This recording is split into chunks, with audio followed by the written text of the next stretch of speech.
നമസ്കാരം, good morning. ഇത് ഞാനൊരു റഷ്യക്കാര്യത്തിനെ ഊക്കിയ സംഭവം. ഒരിക്കലും പ്രതീക്ഷിക്കാത്തതാണ് നമ്മുടെ ലൈഫിലൊക്കെ നടക്കുക. അതായത് റഷ്യക്കാരത്തിൻ്റെ സാധനത്തിൽ എൻ്റെ ശുക്ലം വീഴണമെന്നൊരു നിയോഗമുണ്ട്.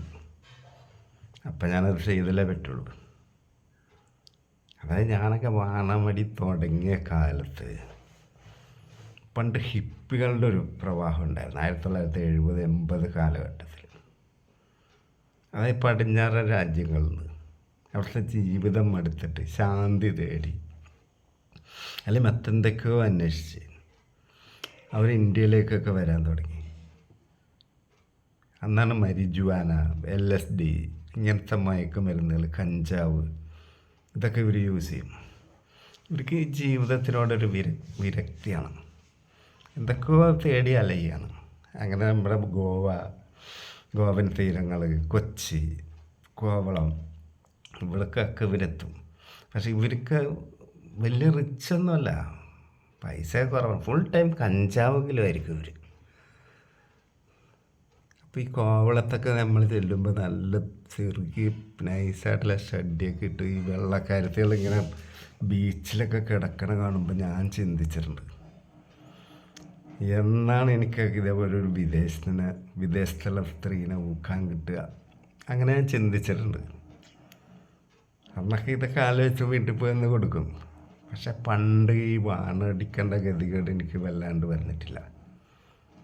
സുലഭമായിട്ട് കളിക്കാനൊക്കെ കിട്ടിയിരുന്നു. പക്ഷേ വാണടി കൂടുതൽ നടക്കും. കാരണം ചില രംഗങ്ങൾ കണ്ട പിന്നെ കള്ളവെടി എന്ന് പറയുന്ന സമയവും സന്ദർഭവും ഒക്കെ ഒത്തു വരണ്ടേ. വാണടി എന്ന് പറയാൻ നമുക്ക് ഇഷ്ടമുള്ളപ്പോൾ ചെയ്യാം. അപ്പോൾ അതും ഉണ്ടായിരുന്നു ആ കൂട്ടത്തിൽ. അപ്പം ഞാൻ ഇങ്ങനെ വെള്ളക്കരത്തുകളൊക്കെ ഓർത്തിങ്ങനെ അന്ന് ഞാൻ ഇങ്ങനെ സിമ്പിളിങ്ങനെ ചിന്തിച്ചിരുന്നു. അതിന് കുറച്ച് ചരിത്രം പറയാം. ഏകദേശം ഒരു 40 കൊല്ലം മുമ്പ് നമ്മുടെ ഇന്ത്യ ഈ സോവിയറ്റ് യൂണിയൻ എന്ന് പറഞ്ഞ രാജ്യമായിട്ട് ഭയങ്കര നയതന്ത്ര ബന്ധങ്ങളുണ്ടായിരുന്നു. പലരും ഇപ്പോൾ ആ സോവിയറ്റ് യൂണിയൻ പുതിയ തലമുറ കേട്ടിട്ടുണ്ടാവില്ല. അതായത് സോവിയറ്റ് ഐക്യനാടുകൾ, യുണൈറ്റഡ് സോവിയറ്റ് സോഷ്യലിസ്റ്റ് റിപ്പബ്ലിക്, അങ്ങനെ എന്താണ് അതിൻ്റെ ഫുൾ ഫോം. ഈ കൺട്രിയായിട്ട് ഇന്ത്യക്ക് ഭയങ്കര സൈനികപരമായിട്ടും നയതന്ത്ര ബന്ധങ്ങളൊക്കെ ഉണ്ടായിരുന്നു. അന്ന് അമേരിക്കനോട് കിടപിടിക്കുന്ന രാജ്യമായിരുന്നു സോവിയറ്റ് യൂണിയൻ. അവിടെ അന്നാണ് ബഹിരാകാശത്തേക്ക് ലൈക്ക എന്ന് പറയുന്ന പട്ടിനൊക്കെ അയച്ചത് അവരാണ്. അമേരിക്ക ഒരു റോക്കറ്റ് വിട്ടാൽ ഇവർ ഒരു റോക്കറ്റ് വിടും. അങ്ങനെ ഭയങ്കര സൂപ്പർ പവറായിരുന്നു. ഹിസ്റ്ററി ഒന്നും വല്ലാണ്ട് പറയണ്ട. അപ്പം ഇപ്പോൾ യുദ്ധം നടന്നുകൊണ്ടിരിക്കണം. ഉക്രൈൻ, റഷ്യ, ജോർജിയ, ഉസ്ബെക്കിസ്ഥാൻ, പിന്നെ കസാക്കിസ്ഥാൻ, അതായത് അഫ്ഗാനിസ്ഥാൻ വരെ നീണ്ടു കിടക്കണ വിശാലമായിട്ടുള്ളൊരു വൻകര എന്ന് തന്നെ പറയാം സോവിയറ്റ് യൂണിയൻ. അതായത് നിരവധി ടൈം സോണുകളാണ്, വ്യത്യസ്തമായ സമയക്രമങ്ങളാണ് ഓരോ സ്ഥലത്തും. അപ്പോൾ അതിൻ്റെ ഡിസ്റ്റൻസ് മനസ്സിലായില്ലേ.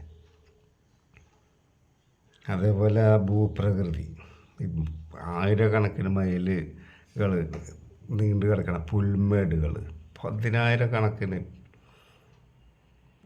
ഏക്കറല്ല കിലോമീറ്ററുകൾ വിസ്തീർണമുള്ള സൈബീരിയൻ കാടുകൾ. സൈബീരിയ എന്നൊക്കെ പറഞ്ഞാൽ കൊടും തണുപ്പുള്ള ഏരിയ.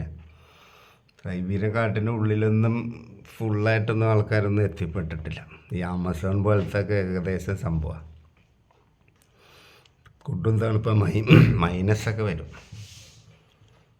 അപ്പോൾ ഇന്ത്യ അവരുമായിട്ട് ഈ സൈനിക സഹകരണം ഉള്ള സമയമാണ്. ഇപ്പോൾ പല ഓഫീസർമാരും അവിടെ സന്ദർശിക്കും, അവിടെ താമസിക്കും. ചിലപ്പോൾ ചില കാര്യങ്ങൾ സ്റ്റഡി ചെയ്യാനാവും, ചിലപ്പോൾ എന്തെങ്കിലും പരിശീലനത്തിൻ്റെ ഭാഗമായിരിക്കും.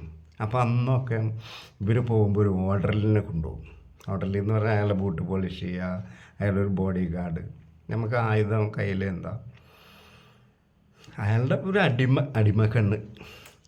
അപ്പം അന്ന് പാസ്പോർട്ടൊന്നുമില്ല, പാസ്പോർട്ടിൻ്റെ ആവശ്യമൊന്നും ഇല്ലല്ലോ.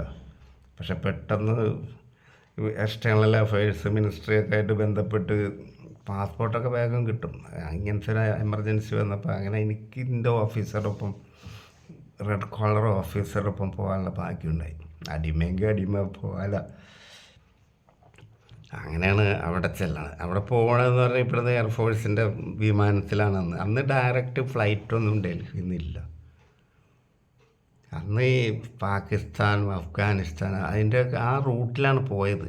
അന്ന് നിരവധി എയർ റൂട്ട് ഇതിലുണ്ട്, പക്ഷേ അന്ന് തിരഞ്ഞെടുത്തത് ആ റൂട്ടാണെന്നാണ് എൻ്റെ അറിവ്. അപ്പോൾ അവിടെ ഈ സൈബീരിയ പോലത്തെ സ്ഥലത്തൊക്കെ ജനസാന്ദ്രത വളരെ കുറവാണ്. അങ്ങനത്തെ സ്ഥലങ്ങളിൽ ഒരുപാട് രഹസ്യ സൈനിക താവളങ്ങളും എന്തൊക്കെയോ നടക്കുന്നുണ്ട് റഷ്യയിൽ. അപ്പോൾ ഞങ്ങൾ പ്രധാനമായിട്ട് മോസ്കോ, ലെനിൻഗ്രാഡ് ഇങ്ങനത്തെ സ്ഥലങ്ങളിൽ നിന്നിട്ടുണ്ടെങ്കിൽ കൂടുതലും ഞങ്ങൾ സൈബീരിയ ഏരിയയിലായിരുന്നു. അപ്പോൾ ഈ ഡ്യൂട്ടിക്ക് പോകുമ്പോൾ ഓഫീസറിന് ഭാര്യനെ കൂട്ടാൻ വകുപ്പില്ല, കൊണ്ടുപോകാൻ പാടില്ല. അപ്പോൾ അവിടെ ചെന്ന് കഴിഞ്ഞാൽ ഇയാൾക്കൊരു പ്രൈവറ്റ് സെക്രട്ടറി 2 സ്ത്രീകൾ ഇയാളെ അസിസ്റ്റ് ചെയ്യാനുണ്ട്. അതായത് പ്രോട്ടോക്കോളിൻ്റെ ഭാഗമാണ്. ഇയാൾക്ക് എന്തും ചെയ്യാൻ അത്ര ഫ്രീഡം. ചില കരാറുകളെ പറ്റി സ്റ്റഡി ചെയ്യാനൊക്കെയാണ്. അപ്പോൾ അവിടുത്തെ ഗസ്റ്റ് ഹൗസുകളിൽ താമസം, പിന്നെ അവിടുത്തെ കൂടുതൽ ദൂരം പോകാനുണ്ടെങ്കിൽ അവിടുത്തെ എയർഫോഴ്സിൻ്റെ ചെറു വിമാനങ്ങൾ ഉപയോഗിക്കും. സംഭവം ലാവിഷാണ്, അടിപൊളി ഭക്ഷണം. അവിടെ ഈ അസിസ്റ്റൻറ്റുകളായിട്ട് കിട്ടിയ പെണ്ണുങ്ങൾ ഇയാൾ ഊക്കുണ്ട്. ഇയാൾ ഭയങ്കര ഊക്കിസ്റ്റ് എന്ന് പറയുക, ഊക്കിൻ്റെ സ്പെഷ്യലിസ്റ്റാണ്.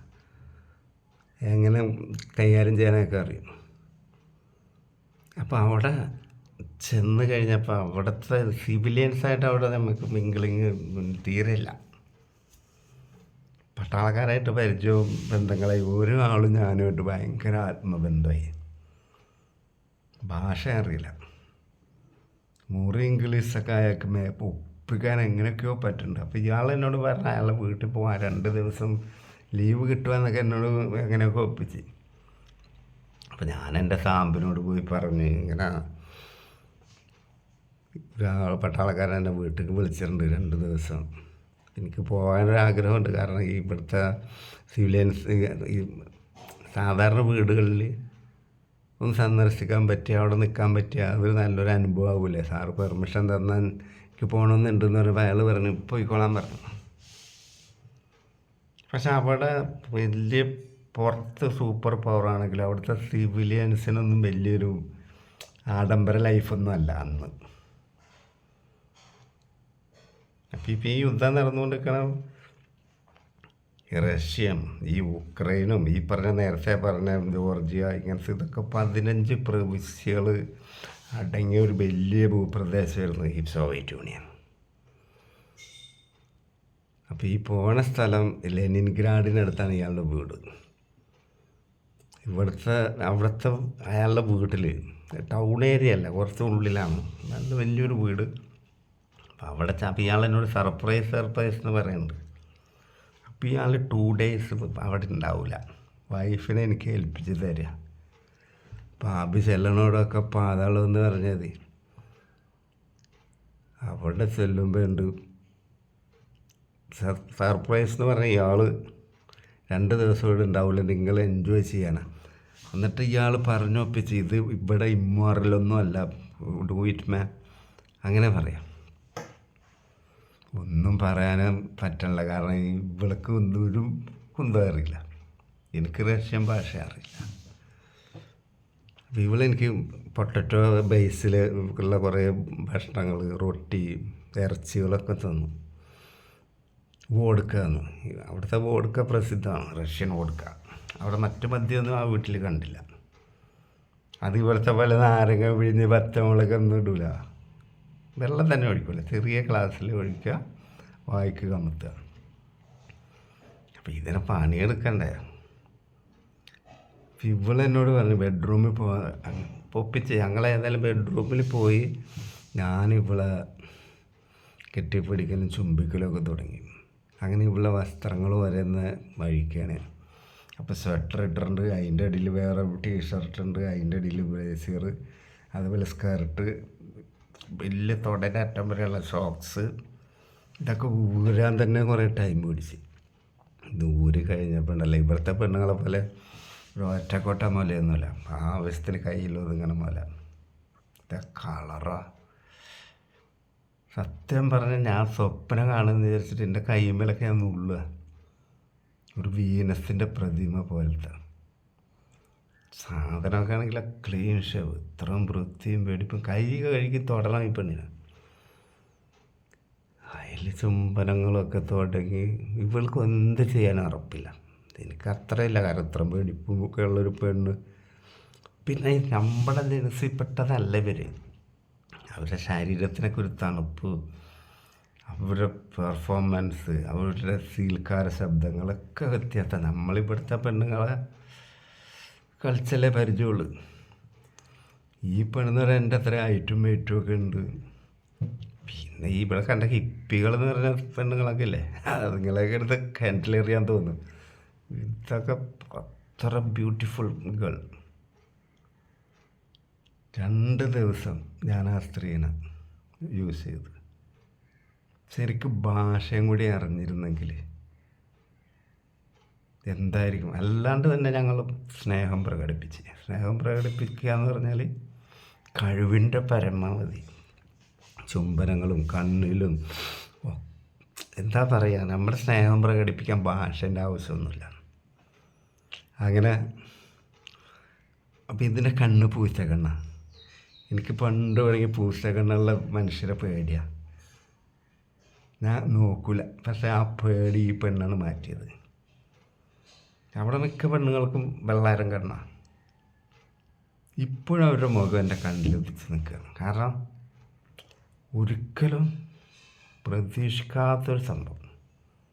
2 ദിവസം ഞാൻ പോരുമ്പോൾ എനിക്ക് കുറേ സോക്സ്, പുതിയത് തൊപ്പികൾ, സ്വെറ്റർ ഇതൊക്കെ തന്നു. പോരാൻ നേരത്തെ എൻ്റെ കണ്ണിൽ നിന്ന് കണ്ണീര് പൊടിഞ്ഞ്. പക്ഷെ ഇയാൾ നല്ല എൻജോയ്മെൻറ്റ്. എങ്ങനെ ഉണ്ടായിരുന്നൊക്കെ ചോദിച്ചേ, എനിക്കൊന്നും പറയാൻ കിട്ടില്ല. എനിക്ക് ഇത്രയും വലിയൊരു സർപ്രൈസ് ഗിഫ്റ്റ് ഞാൻ പ്രതീക്ഷിച്ചിട്ടില്ലല്ലോ.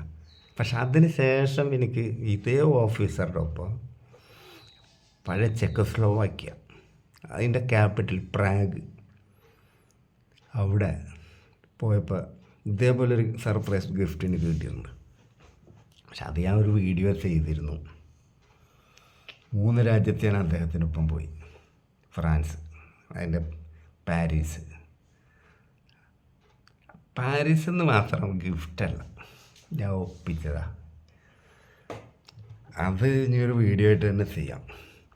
പക്ഷെ ഇത് ഞങ്ങളവിടെ 3 മാസം നിന്നതിൽ ഈ ഓഫീസറുടെ അസിസ്റ്റൻ്റ് പെണ്ണുങ്ങളൊക്കെ ഉണ്ടല്ല, ഞാൻ പോയി അടിച്ച പെണ്ണുമായിട്ട് താരതമ്യപ്പെടുത്തിയ